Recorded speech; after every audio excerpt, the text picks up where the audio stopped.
Meera Bhayandar commissioner Dilip भोले ने मीरा भाईंदर नगर पालिका की महिला बाल कल्याण समिति के 10 साल के कामकाज की जांच शुरू की है। यह निश्चित है कि आयुक्त ने जांच की है। इसका मतलब यह है कि उन्होंने भी देखा है कि समिति के कामकाज में कुछ गड़बड़ है। चूंकि नगर पालिका के अधिकारी जांच करेंगे, वे जांच को विभाग द्वारा उपलब्ध कराए गए दस्तावेजों तक ही सीमित न रखें, बल्कि शिकायतकर्ताओं को जवाब और सबूत के साथ रिपोर्ट भी करें। अन्यथा जांच एक तरफा होगी तो जांच एक तमाशा बन जाएगी। महिला एवं बाल कल्याण समिति का कामकाज मनमानी और आरोपों से भरा पड़ा है। जांच से कई कहानियां सामने आने की उम्मीद है कि किस तरह से प्रशासन, जनप्रतिनिधि और ठेकेदार जनता के पैसे को लूट रहे हैं और बर्बाद कर रहे हैं। कुछ समय पहले शिवसेना नगर सेवक कुसुम गुप्ता और उनके पति संतोष गुप्ता ने प्रेस कॉन्फ्रेंस कर समिति की ओर से खरीदी गई सिलाई मशीनों के वितरण में भ्रष्टाचार का आरोप लगाते हुए शिकायत की थी, जिसमें नगरपालिका ने खरीदी गई मशीन के मॉडल के लिए बाजार मूल्य की तुलना में ठेकेदार को बहुत अधिक कीमत का भुगतान किया था। बाद में नगरपालिका ने यह दिखाकर बंद कर दिया कि उसने पर्याप्त राशि वसूल कर ली है और गुप्ता इस मामले पर फिर कभी सामने नहीं आई। अब कांग्रेस पदाधिकारियों ने सत्ताधारी भाजपा के कार्यकाल में महिला बाल कल्याण समिति में 18 करोड़ के घोटाले का आरोप लगाया है। उस पर खुद महापौर कांग्रेस पदाधिकारी ने ठेकेदार से पैसे लिए हैं, इस तरह का आरोप लगाया है, क्योंकि जिन ठेकेदारों पर पैसे देने का आरोप लगाया था उनके संबंधित प्रशिक्षण कार्यों के लिए नगरपालिका ने टेंडर जारी नहीं किए थे। हालांकि वाहन प्रशिक्षण और सौंदर्य पार्लर प्रशिक्षण योजना के लिए जहां भ्रष्टाचार के आरोप लगाए गए थे, प्रशासन द्वारा निविदा वापस ली गई है। इसलिए ऐसा लगता है कि पैसे और भ्रष्टाचार का घमासान जारी रहेगा। वास्तविक समिति के कामकाज में भी गड़बड़ी साफ नजर आ रही है। महिला नगर सेवकों के दौरों का अध्ययन करें। उम्मीद है कि पूछताछ होगी तो सब सामने आएगा, क्योंकि स्टडी टूर के नाम पर टूरिस्ट पैलेस पर जाकर लाखों रुपए नगर सेवकों ने अभी हाल ही में खर्च किए हैं। नगर सेवक और अधिकारियों ने जनता के पैसे पर पर्यटन का मजा लूटा है। इसके साथ ही महिला दिवस, प्रदर्शनी, बिक्री आदि कार्यक्रमों के आयोजन में नगरपालिका के पैसे से कार्यक्रम के खर्च, उपहार, चाय पानी की खरीद, लाभार्थियों आदि की जांच की जानी चाहिए। अन्यथा इन बातों की अनदेखी की जा सकती है। वे शिकायत में नहीं है। कांग्रेस जिला प्रमुख प्रमोद सावंत और यूथ लीडर दीप काकड़े ने इस मुद्दे को पूरे जोर शोर से उठाया है और इसके बावजूद कि उन पर भी आरोप लग रहे हैं कि पैसे दिए नहीं कांग्रेस को, इसलिए इस तरह के आरोप लगाए जा रहे हैं। उन्होंने कुल 18 करोड़ का घोटाला इस डिपार्टमेंट में हुआ है, यह कहकर भी आरोप लगाया है। आयुक्त ने मुख्य लेखा परीक्षक को नगर पालिका की सेवा में लेखा परीक्षकों के माध्यम से समिति के 10 वर्ष के कार्य दस्तावेजों की जाँच कर स्वयं व्याख्यात्मक रिपोर्ट प्रस्तुत करने का निर्देश दिया है। राजनीतिक और प्रशासनिक दबाव में ये ऑडिटर कितनी सख्ती से जांच करेंगे, इस पर संदेह होना स्वाभाविक है।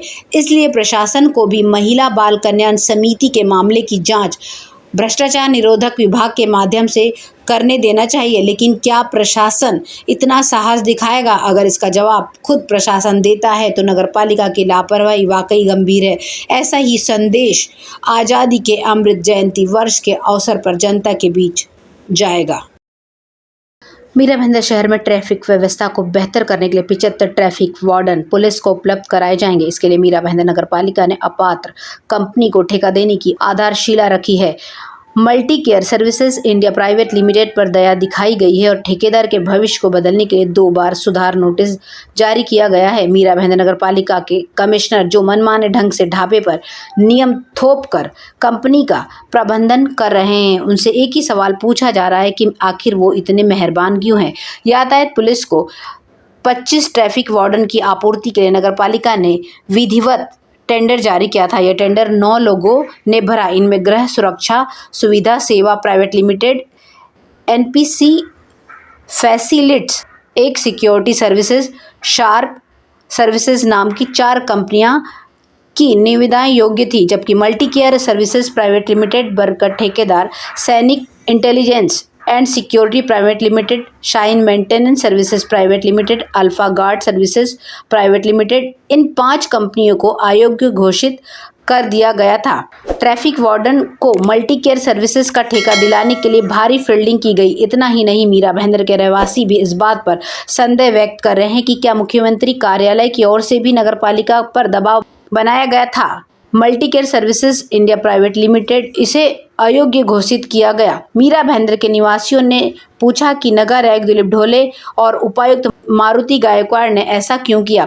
यातायात वार्डन उपलब्ध कराने का टेंडर जारी होने के बाद भी नगरपालिका ने 2 बार सुधार पत्र जारी किया। इतना ही नहीं, इसके कुछ नियमों और शर्तों को भी छोड़ दिया गया था। 2 करोड़ की बैंक गारंटी की जगह इसे कम कर 1 करोड़ कर दिया गया। टेंडर देने वाली कंपनियों से 4 ठेकेदारों का रेट एक जैसा था, इसलिए उन्होंने योग्यता प्राप्त की, लेकिन multi care services India private limited की।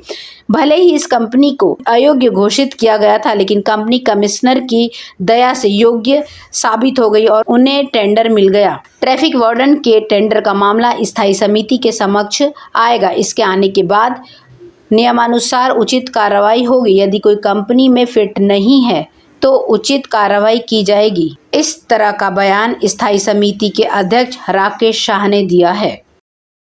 देश के आज़ादी के अमृत जयंती वर्ष को बड़े जोश और उत्साह के साथ मनाने के लिए हर घर में तिरंगा बनाने का अभियान चलाया जा रहा है, इसलिए राष्ट्रीय ध्वज की काफ़ी मांग है। हालांकि इस तथ्य के कारण ही ध्वज संहिता के उल्लंघन में राष्ट्रीय ध्वज बनाया गया है।